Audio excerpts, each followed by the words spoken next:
નમસ્કાર મિત્રો, જય શ્રી રામ, જય હનુમાનજી મહારાજ, જય બાગેશ્વર ધામ સરકાર। આપણે ઘણીવાર થોડું વધારે રાંધીએ અને પછી થોડું રાંધેલો ખોરાક બાકી રહી જાય છે અને તેમાંથી શાક કે ગ્રેવી ઘણીવાર પૂરું થઈ જાય અને રોટલી બાકી રહી જાય। જ્યારે બીજા દિવસે તે રોટલી વાસી થઈ જાય છે, આપણા ઘરના સભ્યો કે બાળકો તે ખાવાથી શરમાતા હોય છે। જો તમારા ઘરમાં પણ આવું થતું હોય તો આ માહિતી તમારે જરૂર સાંભળવી જોઈએ અને આવનારા સમયમાં આ ભૂલ કોઈ દિવસ ન કરવી જોઈએ। જો તમે પણ આવી રોટલી ખાશો તો તમને અમીર બનતા કોઈ નહીં રોકી શકે। અને મિત્રો, આ સાથે અમે તમને કેટલીક એવી ભૂલો છે જે રસોઈ ઘરમાં મહિલાઓ કરે છે, જેના કારણે તેની અસર વાસ્તુદોષ અથવા તો ધનનાશ કરવાના યોગો બનાવી શકે છે। જો મહિલાઓ આ વિડીયોમાં દર્શાવ્યા પ્રમાણે ભૂલો કરે છે તો આજે જ તેવી ભૂલો બંધ કરી દેજો। ચાલો એવી ભૂલો વિશે જણાવતા પહેલા, જે લોકો અમારી ચેનલ પર પહેલીવાર આવ્યા હોય તેઓ ચેનલને સબસ્ક્રાઈબ જરૂરથી કરી લેજો। જો માતા લક્ષ્મી અથવા શ્રી કૃષ્ણ ભગવાનને માનતા હોય તો કોમેન્ટ બોક્સમાં જય માતા લક્ષ્મી, જય શ્રી કૃષ્ણ જરૂરથી લખજો। અને જો વિડીયો પસંદ આવે તો વિડીયોને લાઈક અને શેર કરજો। મિત્રો, તો ચાલો ગુરુજી દ્વારા આપણે જાણી લઈએ કે કેટલી એવી ભૂલો વિશે જે રસોડામાં ન કરવી જોઈએ। તો ગુરુજી કહે છે કે આ એવી કેટલીક ભૂલો છે જેના કારણે માતા અન્નપૂર્ણા નારાજ થઈ જાય છે અને તમારા ઘરમાંથી નીકળી જાય છે। આવું થવાથી તમારા ઘરમાં અન્નની અછત સર્જાય છે, આખું ઘર અને કુટુંબ બરબાદ થઈ જાય છે અને ગુરુજી કહે છે કે તેઓએ ગરીબીનો સામનો કરવો પડે છે। આનું પરિણામ આખા પરિવારને ભોગવવું પડે છે। તે શાસ્ત્રોમાં સ્પષ્ટપણે જણાવ્યું છે કે જે ઘરમાં માતા અન્નપૂર્ણાજીનો વાસ હોય છે ત્યાં માતા લક્ષ્મીની સાથે તમામ દેવી દેવતાઓનો વાસ હોય છે। આવું કરનારનું ઘર અનાજ અને ધનથી ભરેલું રહે છે।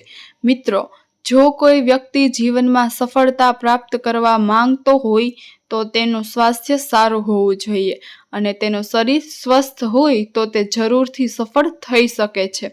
જો કોઈ વ્યક્તિ સ્વસ્થ હોય તો તે હંમેશા પોતાનું લક્ષ્ય પ્રાપ્ત કરી શકે છે।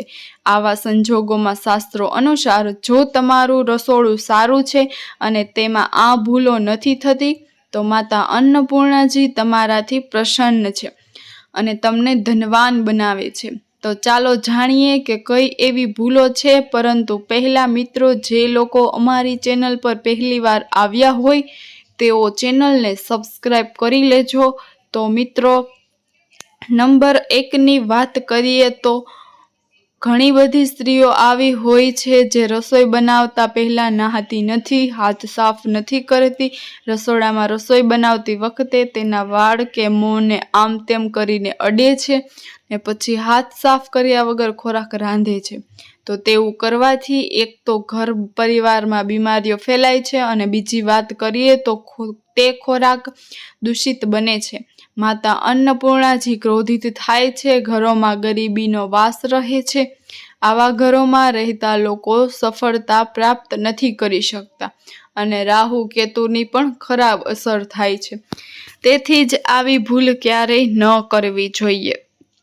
હંમેશા સ્વસ્થ હાથે ભોજન રાંધવું જોઈએ।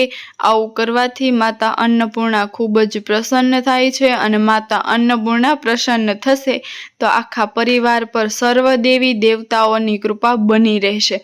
હવે મિત્રો, આપણે નંબર 2ની વાત કરીએ તો શાસ્ત્રોમાં કહેવાયું છે કે જ્યાં ભોજન બનાવવામાં આવે છે તે જગ્યા સ્વચ્છ નથી હોતી તો રાહુ કેતુની ખરાબ અસર થશે અને રાહુ કેતુના યોગો સર્જાય છે। એટલું જ નહીં, શનિને પણ ગુસ્સો આવે છે। આવા ઘરોમાં કમાવનાર વ્યક્તિ પર વિપરીત અસર થાય છે અને ધીમે ધીમે આખું ઘર ગરીબીનો શિકાર બની જાય છે। તેથી રસોડાને હંમેશા સ્વચ્છ રાખો અને તમારા ઘરમાં અથવા તો રસોડામાં ગંગાજળનો છંટકાવ પણ કરી શકો છો। આનાથી ઘરમાં તણાવ અને ઝઘડાઓ હોય છે તે પણ દૂર થતા જાય છે। અને મિત્રો આપણે નંબર 3 વિશે વાત કરીએ તો તે છે ચાકુને ક્યાં રાખવા અને ક્યાં ન રાખવા જોઈએ। તો આવામાં તમારે તમારા રસોડામાં 1 અથવા તો 2 છરી અથવા ચાકુ રાખી શકો।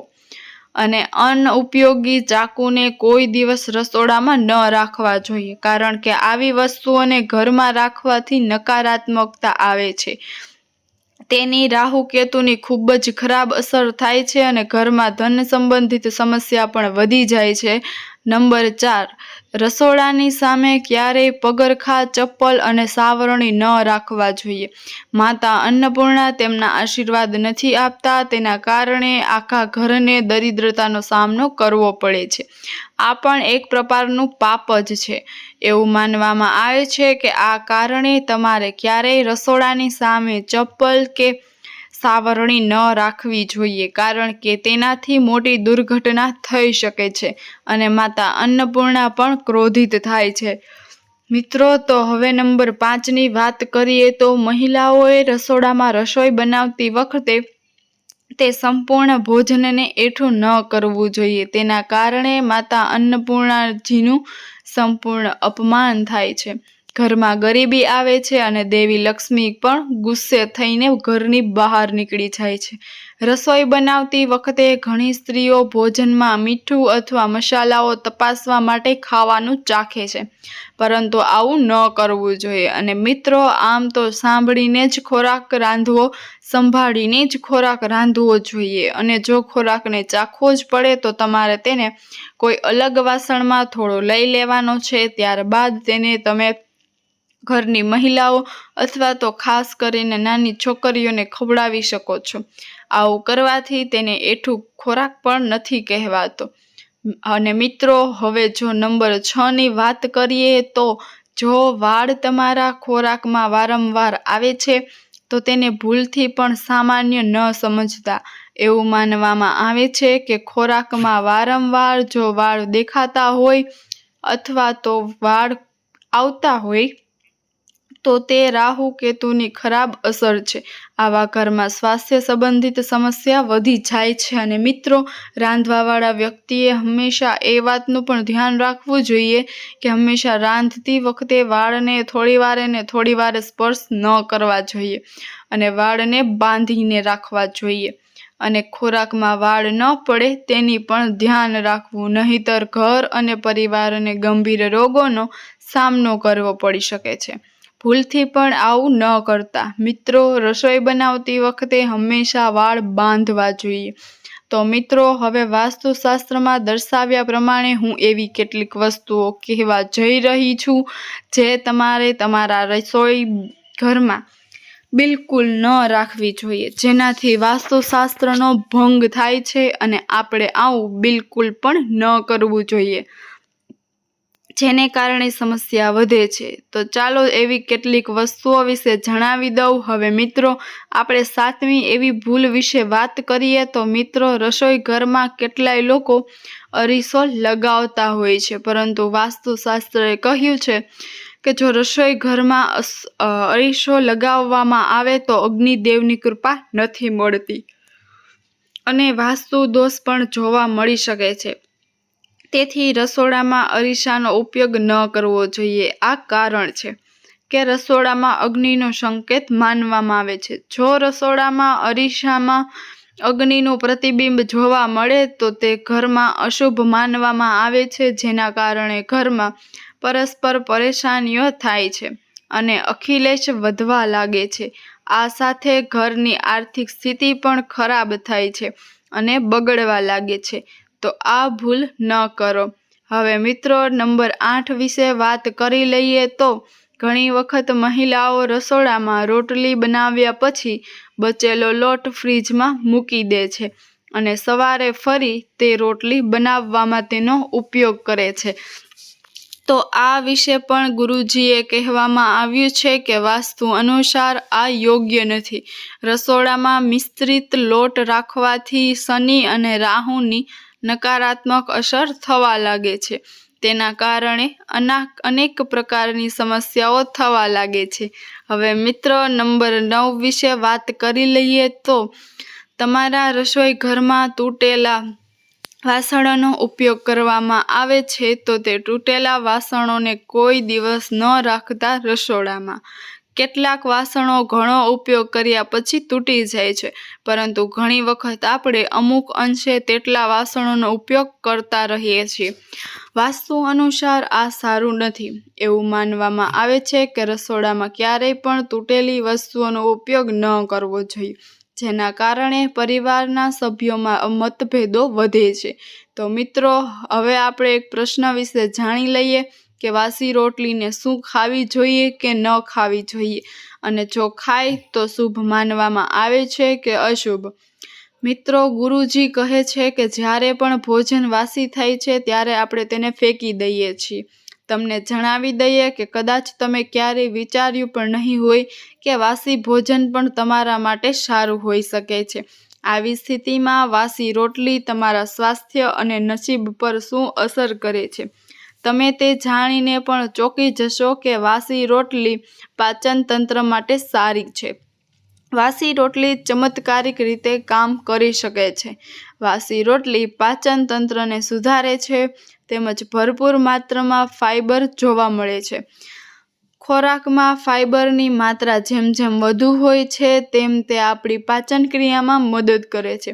વાસી રોટલી પેટ ફૂલવાની અથવા તો કબજિયાતની સમસ્યા હોય તે પણ દૂર કરી નાખે છે, અને તમે આવા રોગોથી પણ રાહત મેળવી શકો છો. તેથી જ મિત્રો, વાસી રોટલી તમારા માટે વરદાન છે. તેનો અવશ્ય ઉપયોગ કરો. શાસ્ત્રોનું માનીએ તો ખોરાક તાજો જ ખાવો જોઈએ, પરંતુ જ્યાં સુધી ખોરાક ખાવા માટે યોગ્ય હોય અને ખરાબ ન થયો હોય તો તેને ક્યારેય ફેંકી દેવો ન જોઈએ, કારણ કે આ ખોરાકનું અપમાન છે જે વાસી ખોરાકને ફેંકી નથી દેતા. અને જો તે તેને સ્વીકારે છે અને તેનું સન્માન કરે છે તો માતા અન્નપૂર્ણા આવા વ્યક્તિથી હંમેશા ખુશ રહે છે. અને મિત્રો, આમાં પણ એક વાતનું ખાસ ધ્યાન રાખવું જોઈએ કે જ્યારે પણ આપણે વાસી રોટલી ખાઈએ છીએ તે વધારે પણ વાસી ન હોવી જોઈએ. આપણે એક દિવસ જૂની રોટલી ખાઈ શકીએ છીએ, અને એમ પણ કરી શકો છો કે આ રોટલીને સૂંઘી અથવા તો તેમાં જોઈ શકો છો કે ફૂગ નથી આવી ગઈ ને, અથવા તો સફેદ ફૂગ નથી આવી ગઈ ને. તો આવું ન હોય તો તમે તેને અવશ્ય ગ્રહણ કરી શકો છો, અને તે પાચન ક્રિયામાં પણ જરૂરથી મદદ કરશે, અને તમને કોઈ પણ પ્રકારના પેટના સંબંધિત રોગ હોય છે તે પણ ઓછા થાય છે. તેનો ઉલ્લેખ પણ આપણા શાસ્ત્રોમાં કરવામાં આવ્યો છે, અને તેનાથી માતા અન્નપૂર્ણા પ્રસન્ન રહે છે. તો મિત્રો, આ જાણકારીમાં તમને ઘણું બધું જાણવા મળ્યું હશે. તો કોઈ લોકોને પહેલેથી પરંપરા ચાલતી આવતી હોય તો તે નિયમોને અનુસરવા ન જોઈએ તો ચાલી શકે, પરંતુ જે લોકો આવી ભૂલો કરે છે તેઓને ધ્યાન જરૂર રાખવું જોઈએ. મિત્રો, આ વિડીયો પસંદ આવ્યો હોય તો અમારી ચેનલને લાઈક અને સબસ્ક્રાઈબ જરૂરથી કરજો. તમારા મિત્રો સાથે શેર પણ જરૂરથી કરજો.